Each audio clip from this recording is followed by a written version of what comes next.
स्वागत है आप सभी का आपके अपने YouTube चैनल प्रगति एजुकेशन 24 में। देखिए, ये न्यूज़ आप लोगों ने आज देख लिया होगा। नर्सिंग और पैरामेडिकल भर्तियां जिसका आप सभी इंतजार कर रहे हैं, वो किन उलझनों में अटकी हुई है और किन की वजह से अटकी हुई है। देखिए, इसी न्यूज़ का हम आज विश्लेषण करने वाले हैं नर्सिंग और पैरामेडिकल भर्तियों का। देखिए, नर्सिंग और पैरामेडिकल भर्तियां जो चिकित्सा विभाग में लंबे समय से होती आई हैं, इनमें कुछ जो है परिवर्तन आपको देखने को आने वाले समय में मिल सकते हैं। नर्सिंग और पैरामेडिकल भर्तियों का उलझा पैटर्न। एक स्थिति रिपोर्ट जो है, प्रदेश के 3 लाख युवाओं का भविष्य अधर में है। बात कर रहे हैं पत्रिका न्यूज नेटवर्क रिपोर्ट की, जो कि आज आपने न्यूज में देखी होगी। संकट के दायरे की अगर हम बात करें तो लगभग 3 लाख युवाओं को इंतजार है कि ये चिकित्सा विभाग में नई भर्ती कब हो। खाली पदों की हम बात करें तो चिकित्सा विभाग में लगभग 15,000 पद अभी भी खाली है। भर्ती के पैटर्न को हरी झंडी नहीं मिलने की वजह से प्रदेश के 3 लाख से अधिक युवाओं की आस अभी टूटी हुई है। हरी झंडी का मतलब है कि अभी आप सभी इंतजार में हैं कि ये जो भर्तियां हैं ये मेरिट प्लस जो है बोनस पे हो या फिर लिखित परीक्षा के माध्यम से। देखिए, किन किन पदों पर ये जो है रिक्तियां हैं और किन किन पदों पर भर्तियां आने वाली हैं। Nursing officer, ANM, pharmacist, radiographer और एलटी और भी पैरामेडिकल की भर्तियां हैं जो इन सभी कैडर में शामिल की गई है। यानी कि ये भर्तियां जो है चिकित्सा विभाग में होने वाली है। लेकिन इन पदों पर जो है अभी तक वैकेंसी आने का आप लोग इंतजार कर रहे हैं, क्योंकि ये जो है एग्जाम का आप इंतजार कर रहे हैं कि ये किस प्रकार से जो है इसका नोटिफिकेशन जारी होगा, और आप भी अभी अधर में हैं कि ये भर्तियां किस प्रकार से की जाएगी। देखिए, बात करें हम सन 2010 की, तो 2010 के बाद से मैं बात करूं मेडिकल डिपार्टमेंट चिकित्सा विभाग की, तो 2010 के बाद से लिखित परीक्षा हुई ही नहीं है। यानी कि 2010 के बाद से अभी वर्तमान 2026 जनवरी जो चल रहा है, तब तक बोनस अंकों के जरिए ही ये भर्तियां होती आई है। इकलौता एक ऐसा डिपार्टमेंट होगा चिकित्सा विभाग जिसमें अभी तक जो है बोनस प्लस मेरिट से जो है भर्तियां होती रही है। अंतिम लिखित परीक्षा की हम बात करें तो आरपीएससी ने सन 2010 में ये विज्ञप्ति जारी की गई थी जो लिखित परीक्षा के माध्यम से थी। देखिए, पिछली सरकार के समय भी कैलेंडर में भर्ती बोनस अंकों के जरिए तो कई कैडर की भर्ती लिखित परीक्षा के माध्यम से होने वाली थी, लेकिन बाद में सभी भर्तियों को जो है बोनस अंकों के आधार पर पूरा किया गया था। यानी कि पिछली सरकार में भी जो है भर्तियां लिखित परीक्षा के माध्यम से होने वाली थी, लेकिन किन्हीं कारणों से नहीं हो पाई। विभागों के बीच फुटबॉल बनी फाइल। जो फाइल है वो 2 विभाग के बीच, चिकित्सा विभाग और कार्मिक विभाग के बीच फुटबॉल बनी हुई है। कभी ये फाइल कार्मिक विभाग के पास जाती है, कभी चिकित्सा विभाग के पास जाती है। लेकिन इनके नियमों में संशोधन कर लिखित परीक्षा के जरिए भर्ती कराने की जो फाइल है, पिछले कई महीनों से जो है दोनों विभागों के बीच फुटबॉल बनी हुई है। सरकार की ओर से सीधी भर्ती की घोषणा की गई है, लेकिन विरोध होते ही फाइल कायदों में उलझ गई है। अभी इस भर्ती पर विरोध जो है चल रहा है, आप लोगों ने देखा है, आप लोगों को विरोध देखने को मिल रहा है।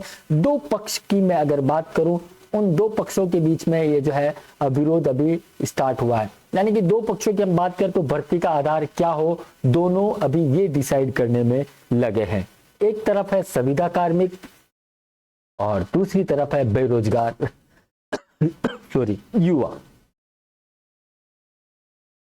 और इन दोनों के बीच में फंसा है भर्ती का पैटर्न का पैच जो अभी तक सुलझ नहीं पाया है। यानी कि एक तरफ संविदा कार्मिक है, दूसरी तरफ है वो बेरोजगार युवा जो कई वर्षों से भर्ती की आस में बैठे हैं। जो पहला पक्ष है संविदा कार्मिक, उनका कहना है, उनकी मांग है कि मेरिट प्लस बोनस के अंकों के आधार पर ये भर्ती होनी चाहिए, जो कि पुराना पैटर्न है, ओल्ड पैटर्न पर ये भर्ती चाहते हैं। वह चाहते हैं कि कर्मचारी को नियमित करने के लिए ये भर्ती हो, यानी कि जो संविदा कार्मिक वर्षों से डिपार्टमेंट की रीढ़ की हड्डी बने हुए हैं, डिपार्टमेंट में कार्यरत हैं, वो चाहते हैं कि इन नियमित संविदा कार्मिकों को इस भर्ती के थ्रू नियमित कर लिया जाए।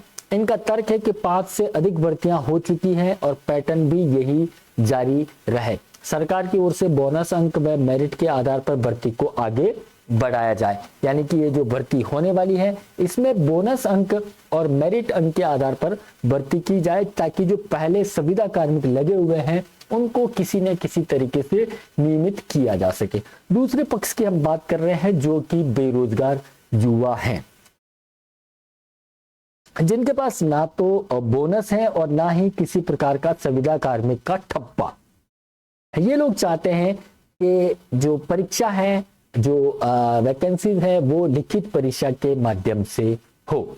बोनस व मेरिट अंकों के आधार पर होने वाली भर्ती कानूनी पेचों में काफी उलझती है, यानी कि बोनस और मेरिट के आधार पर जो भर्तियां होती हैं वो कानूनी पेचों में काफी उलझ जाती हैं, और उनमें बोनस पाने के लिए भी बहुत सारी धांधलियां आप लोगों ने न्यूज़पेपर में पढ़ी होगी। ज्यादातर भर्तियों 2 साल से पहले पूरी नहीं हो पाती। अब लिखित परीक्षा के आधार पर परीक्षा करानी चाहिए ताकि नए युवाओं को मौका मिले। देखिए, लिखित परीक्षा से क्या होगा कि लिखित परीक्षा से उन नए जो बेरोजगार युवा है उनको इसमें मौका मिलेगा। हाँ, कहीं ना कहीं जो संविदा कार्मिक है जो कई वर्षों से कार्यरत है या फिर पिछले 3 सालों से कार्यरत है, 2 सालों से कार्यरत है, उनको इसमें बेनिफिट मिलता दिखाई देता है कि उनको 10, 20 और 30 अंकों का जो है बोनस मिल जाता है। तो बेरोजगार युवाओं की मांग यह है कि लिखित परीक्षा हो, चाहे वो मेरिट अंकों के आधार पर ही क्यों ना हो, यानी कि लिखित परीक्षा हो प्लस जो है बोनस दे दिया जाए, यानी कि जो लिखित परीक्षा में पास होगा उनको बोनस मिलने के साथ ही वो आगे की प्रोसेस में शामिल हो सकते हैं। टॉपिक एक्सपर्ट की राय की हम बात करें, जो न्यूज में जो आया है, भरत बेनीवाल जो अध्यक्ष है ऑल इंडिया मेडिकल स्टूडेंट संघर्ष कमेटी, भर्तियों में पारदर्शिता के लिए लिखित परीक्षा बेहद जरूरी है, इनका ये मानना है। देखिए, लिखित परीक्षा ही क्यों हो, उसमें देखिए पारदर्शिता की हम बात करें तो समान मौका सभी को मिलने वाला है।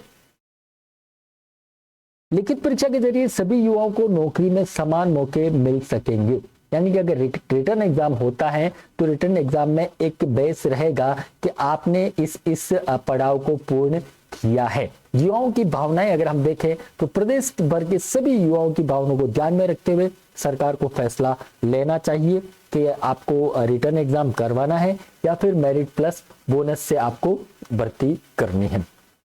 देखिए, हाल ही घोषणा और विफलता की हम बात करें तो निर्णय अभी बहुत सारे लंबित है, जो कई केसेस अभी माननीय उच्च न्यायालय में भी लंबित है। घोषणाएं हुई हैं, अभी हम बात करें तो चिकित्सा विभाग में 2000 प्लस भर्तियों की, लेकिन अभी वो लंबित है, लेकिन अभी तक पैटर्न का फैसला नहीं हो चुका है। पिछले दिनों राज्य सरकार की ओर से चिकित्सा विभाग में 2000 से अधिक भर्तियों की घोषणा की गई है, लेकिन पैटर्न स्पष्ट न होने से प्रक्रिया अभी रुकी हुई है। नोटिफिकेशन किसी भी प्रकार से जारी नहीं किया गया है। तो अब निष्कर्ष की हम बात करें तो गतिरोध जो तो है, गतिरोध उसको तोड़ने की आवश्यकता है। लिखित परीक्षा यानी कि रिटर्न एग्जाम, 15,000 से ज्यादा पद अभी खाली है और 3 लाख युवा जो है इसके इंतजार में है। कानूनी पेचों से बचने के लिए, पारदर्शिता सुनिश्चित करने के लिए लिखित परीक्षा ही एकमात्र स्पष्ट मार्ग यहाँ पे दिखता नजर आ रहा है। लेकिन कहीं ना कहीं जो पहले से कार्यरत कार्मिक है, संविदा कार्मिक है, जो सिस्टम में कई वर्षों से जमे हुए हैं, यानी कि कई वर्षों से उनके पास अनुभव भी है, वो लोग काम भी कर रहे हैं। तो एक तरफ संविदा कार्मिक है जो मांग करते हैं कि हमको बोनस दिया जाए और बोनस के थ्रू हमें नियमित कर लिया जाए, और एक तरफ जो है बेरोजगार युवा है, वो चाहते हैं कि हमारे पास बोनस नहीं है तो हम लिखित परीक्षा के लिए तैयार हैं। लिखित परीक्षा यानी कि रिटर्न एग्जाम करवाया जाए और उस रिटर्न एग्जाम के थ्रू आगे की प्रोसेस की जाए। आपके कमेंट का हमें इंतजार रहेगा, आप क्या चाहते हैं, रिटर्न एग्जाम हो या फिर मेरिट प्लस बोनस हो। देखिए, 2 ऑप्शन है, या तो मेरिट प्लस बोनस से जो अब तक भर्तियां होती आई है वैसे ही भर्तियां हो, या फिर रिटर्न एग्जाम हो। रिटर्न एग्जाम में रिटर्न एग्जाम प्लस बोनस का ऑप्शन दिया जा सकता है, जिसमें रिटर्न एग्जाम में जो पास होता है उसको बोनस देकर आगे की प्रक्रिया में शामिल किया जा सकता है। आप लोगों की कमेंट्स का इंतजार रहेगा। आप लोग कमेंट करें कि किस प्रकार से ये भर्तियां होनी चाहिए। अगर इन पेचों में भर्ती उलझी रही तो ये भर्ती आने में काफी समय लग सकता है। इस समय को बचाने के लिए देखिए दोनों पक्ष जो है आपस में एक दूसरे के जो है हेल्प करें तो ये भर्तियां बहुत जल्दी आ सकती है। मिलते हैं एक नई अपडेट के साथ, तब तक आप बने रहिए हमारे साथ। थैंक यू, धन्यवाद।